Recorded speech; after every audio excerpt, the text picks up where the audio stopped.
are again, video number 2. How exciting. So I finally got around to recording some, original, I'd say original. It's a Pixies cover, but at least it's me playing. I had to get rid of that GarageBand loop I was using, play around with it a little bit more. I was going to do some original music, but I realized that recording a video at the same time I'm trying to do music is rather taxing. So the Pixie song was easy. It's Where Is My Mind? I figure it's appropriate. So I wanted to make a quick video. I say quick, I don't know how long it's going to be. I'm unscripted and I just kind of shoot from the hip here. I take a few notes, but hoping it's quick. I wanted to do a video on the UC riots. Now, it's not going to be a commentary on their actions. There's a lot of people doing that already. I want to focus on more of the why. I think that's something that gets overlooked a lot. I, like most reasonable people, am appalled by the riots at UC. And again, I'm not going to spend a lot of time recapitulating the abhorrent actions committed by persons who are too intellectually inept and functionally challenged to realize their actions are beyond ridiculous. There's not too much I can say on this that others haven't already. While I was making this video, I meant to get it out yesterday, and time just kind of ran out. But Computing Forever and Sargon did excellent videos on this subject. If you haven't already seen them, you should check them out. Also, I want to apologize in advance. I am still suffering. I started this yesterday, and today I'm suffering from terrible allergies. So if you hear me occasionally gasp for air, it's because I can't really breathe through my nose at the moment. But back to the videos Computing Forever did, and Sargon. And I want to mention Computing Forever's because he brought up something that I've noticed for a long time. Never really had a platform to discuss it until recent, and he did an excellent job articulating this. One of his points in his video, and I'll put a link in the description below, but one of his points in the video was that when you disagree with the modern extreme movements like feminists and anarchists and social justice warriors, they have a neat little tool. And this is right out of Rules for Radicals, even though most people haven't even read that, but it doesn't mean that they're not adopting some of the practices. What they do is they call you a name. So they say, well, that person's argument isn't valid because they're sexist, or they're racist, or they're homophobic, or one of the new modern terms they like to use is calling everyone a Nazi. You must be a fascist or a Nazi. And we all know what a Nazi is from a technical standpoint, its origin, which is a member of the National Socialist German Workers' Party. That doesn't quite roll off the tongue quite easily, but anyway, in looking it up in the dictionary, I like to do this with words that I already know. It's fun for me. But I really took interest in according to my dictionary, the third definition: a person who seeks to impose their views on others in a very autocratic or inflexible way. And I thought that was important, and I'm going to make a sub point here, and it's going to become important later. So keep that in mind. So we're at a point where a significant portion of our populace genuinely believes their feelings are facts, and at a time where it's not only acceptable to regurgitate nonsense as truth, but it's applauded by members of their own group and even the media at times. We constantly see deplorable acts committed by persons to defend a position when those persons take no real time to think about how they feel, and more importantly, as to why they feel what they do. And I'm thinking all this time, isn't it lovely? We're in a world of people driven completely by emotion and feelings. There are many social movements and beliefs that historically, all the way up to current times, adopt similar practices. We can label it whatever we want, but it really boils down to extremism. The real problem is that we're dealing with fundamentalists. So what causes that fundamental behavior? And we know that there's many factors, but we can narrow it down to a few categories quite easily: cultural, social, and their upbringing. Many of the extremists today are from the snowflake generation. They were raised in a time where their world was rose-tinted. They were spoon-fed entitlement along with their baby food. They were taught that they deserved special treatment, whether their actions were justified or not. Not unlike religious zealotry, they were taught about infallibility and how to apply it to themselves and their opinions. They grew up believing that their opinions should be heard and that they mattered to the rest of the world. And I realize that's just a portion of the extremists today, but the belief of self-infallibility is shared amongst all forms of extremism. It's worth noting that we can wrap up BLM, third wave, many of the anarchists, and other extreme groups into the label of SJW.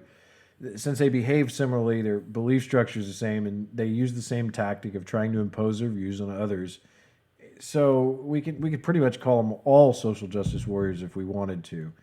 I think Reagan kind of made a point during his administration when he was experiencing protests not too dissimilar to what we have going on now. And I'm going to paraphrase a little bit, but he had blamed the parents for the children acting out and obeying the laws that they seen fit and wrapping it in social justice. Extreme movements and groups such as the BLM, Third Wave, anarchists, and all the uh, previously mentioned groups, we, looking at them, it reveals that they are convinced that their ideas are infallible to the point of delusion, and they develop behaviors accordingly. They're quick to label and act out if someone offers a counter opinion. They won't discuss the issue, but don't get me wrong, they won't hesitate to vocalize how they feel, and they often resort to violence when confronted. The common thread is that when people hold beliefs above criticism, they become self justified. When a weak position is challenged by logic and reason, even the most indoctrinated must subconsciously realize that their views are indefensible and that their argument quickly disintegrates with critical analysis. This causes a departure from the belief system they have adopted, and they're forced to confront a reality, or really an actuality, that they don't want to accept. This is a problem as old as humankind itself, at least when we started communicating.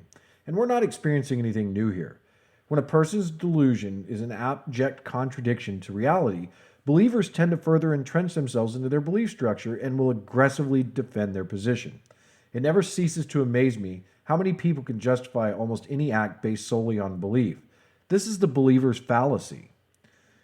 And I want to take a moment to kind of look at how that belief trap works. I could take any good idea and I could SJW the shit out of it. That's my new word of the day.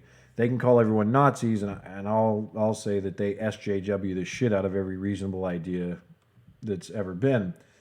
So if we take, for example, an actual belief that I hold that men and women should be treated equal, that sounds rational and reasonable. I mean, I don't see a reason in modern times to create a separation between men and women.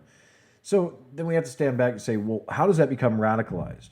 What happens in the extremist mindset is that believers begin to define themselves by their own beliefs, and they adhere to them without taking the time to analyze their validity. They believe that men and women must be treated equally with such passion, they are blind to reality. They are starting with a false premise in that they have to assume one of the two parties are treated less than the other, and they typically conclude that women are the victim in the case of women's rights. From this point on, since their beliefs are central to their being, they will ignore any evidence that suggests their predisposed suppositions are incorrect and only accept information that supports their beliefs. It's an endless loop of self justification. When we are willing to ignore facts that counter our opinion and only accept facts that support it, we with if we presuppose something's true, we can always find facts to support that presupposition. You will always find something supporting your argument. And again, that takes completely disregarding any information that counters it. And to try to identify with them a little bit, you have to ask yourself, have you ever experienced the same? I know I did when I was younger. I distinctly remember getting some information about something I held pretty firm beliefs on and finding out that that was absolutely not correct. And I remember the feeling that I had from that I actually resisted that information.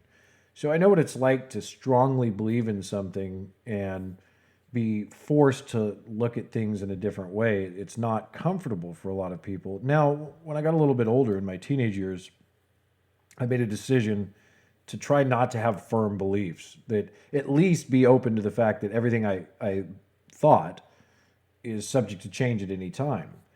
And I think that's probably a bit more healthy than just blindly believing in something because you feel it's right.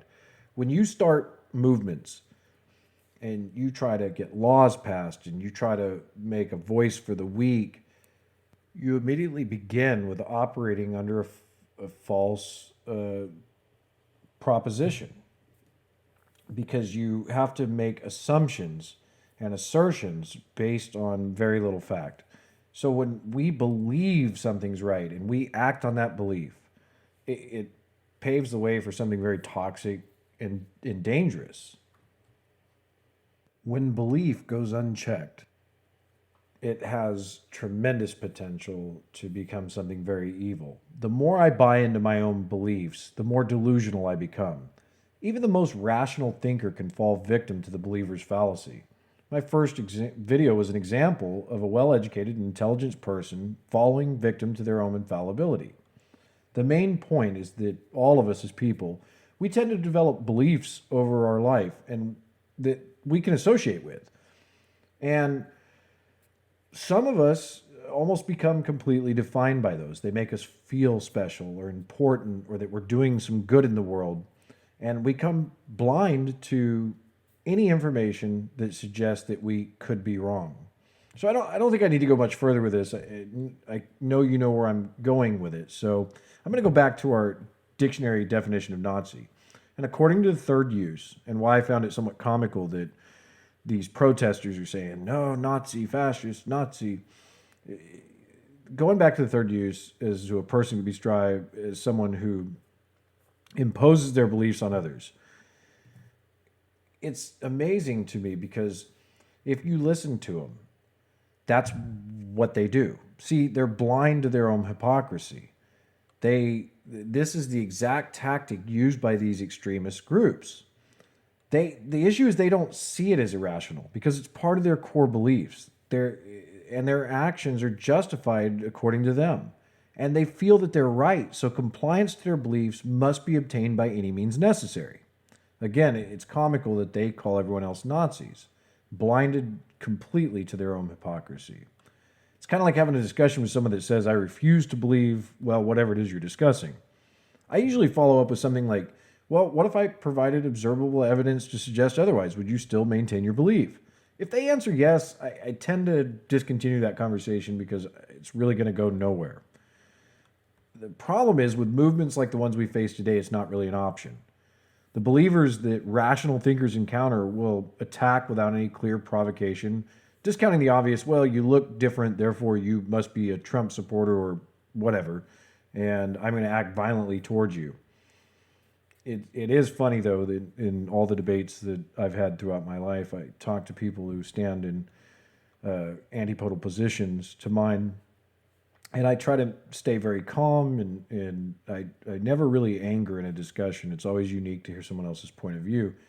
But a lot of people that have these really firm beliefs are so delusional that they have no idea how off base they actually are. Somebody says, well, I don't like so-and-so politician. Well, why? I just know they're bad. Well, they have no evidence to suggest they're good or bad. They just feel that way and they're acting on those feelings. Back to that toxic poison again. They believe that their opinion matters and it doesn't even have to be based on fact. And we have to stop a moment and ask, so are the rational any better? I mean, after all, rationals are trying to get the believers to think more like rational people. I'm going to have to answer that as yes. The reason being is that rationals are not trying to get believers to agree. Believers is a term I use for radicals and extremists. But rationals are just trying to get believers to be less fucking violent and willing to discuss their views. Rationals want conversation. Conversation leads to critical analysis and potential solutions. Do I know what those solutions are? No. But I haven't had an opportunity to have a constructive discussion with somebody with opposing views to find out what the solutions might be. They won't do it. They're fundamentalists. So what rationals are basically fighting against is not beliefs, but radicalism. I suspect most would agree that radicalism is not healthy for an individual or a society. So to fight these extremists and their mindset, we have to understand how to deconstruct a radical behavior, and this is truly a challenge. Getting someone to admit they've been misled or ignorant is a very rare gem. It's much easier to provide tools to allow them to make self-discovery, if you can get them to talk. I'm sure most of you are already aware of this, but I wanted a moment to place a spotlight on the root causes instead of the actions alone. And I know I'm offering this in brevity and aware that there are far more causal matters than described here. Perhaps this will spark the interest of someone who can actually make a difference. If we're going to combat radicalism, we have to find a way to confront believers without completely destroying their views, the views that define them, or at least not destroying them all at once. Nobody wants to have their entire world collapse, especially in a single conversation. If you're a rational thinker and you care about society, then you have an obligation to try to figure out how to combat the extremism. The sad part about these extremists is they're probably on a daily basis good people. They probably obey most laws, pay their taxes, and generally do right in their community, whatever right might be. It's just that they're so extreme and fundamental in their beliefs, which leads to violence. They act a certain way and are triggered by very specific things. So that's pretty much all I can say on the subject for now. Like I said, I wanted the video to be short, but I'd be remiss though if I didn't conclude this with a bit of advice for the radicals here. I don't expect any of them to really watch me, but should one want to criticize what I'm saying and happen on this part, Sargon replayed a video of a car running over protesters at UC. Now, I'm not going to offer if this was justifiable or not. I wasn't there. I don't know why they felt they needed to run into the protesters, if there was not another way around, perhaps, and they felt threatened. But the reason I bring it up is that as a protester, if you believe that using violence to force people to conform to your belief system is a wise idea, just know that when you seek violence, especially against the everyday people, you're eventually going to get it in return. I know somebody tried to attack me. I would defend myself and my loved ones to the fullest extent permitted by law. And depending on what state you're in, that could give someone a lot of leeway when they feel threatened. If you go around punching people, inevitably someone's going to punch back. So I hope you've enjoyed my video here. I wanted to go over more, but time is never on my side. I'm trying to do 2 videos per week. If people are interested and would really like to see more, let me know. I'd really like to hear some opinions on what I'm doing, and I graciously welcome criticism and advice. This is a lot of fun for me, and if you guys enjoy it, that would be great. Also, not sure if it makes a huge difference, but I don't plan on using an avatar for very long or animations or videos in the background. I don't know why I chose the drones I make. I just thought it'd be more fun than just screen switching around, but anyway, I'm more of a musician, as I said. I'm used to recording audio. I'm not as comfortable with some of the camera equipment and video editing. So when I am able to do a professional-looking video on film, I don't mind putting a face to the voice. Oh, and the other reason is I need a haircut right now. I'm too vain to appear on camera without a decent trim. So if you're on Twitter, you can follow me there. If you like what I'm doing, don't forget to like it. If you haven't already, you can subscribe. And also, in all my videos in the description area, I include links to what I talk about, but not just what I'm talking about, but some of my favorite YouTubers, some people I follow and listen to regularly. I suggest if you have time, if you haven't already, check them out. They do really good work, and they work very hard to bring good quality content. So check them out, and if you like what they're doing, support them. Well, until next time, have a good one.